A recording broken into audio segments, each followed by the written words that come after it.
مشاهدينا الكرام، إليكم هذا الخبر العاجل في جريمة مروعة كان بطلها جزائري، حيث أقدم هذا الأخير على قتل معتمرين جزائريين في مكة المكرمة بالمملكة العربية السعودية. والآن إلى التفاصيل.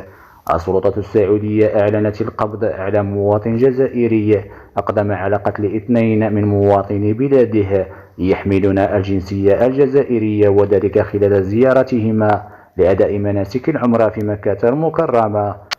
وحسب ما أشارت به السلطات السعودية أن هذه الجريمة البشعة وقعت على إثر شجار نشب بين المعتمرين ال3 بأحد فنادق مكة المكرمة بالمملكة العربية السعودية، والذي انتهى بجريمة قتل مروعة، حيث تم توقيف الجاني داخل الحرم من قبل الأمن السعودي وتقديمه إلى النيابة من أجل اتخاذ الإجراءات النظامية بحقه على إثر هذه الجريمة المروعة التي قام بها في حق بني جلدته.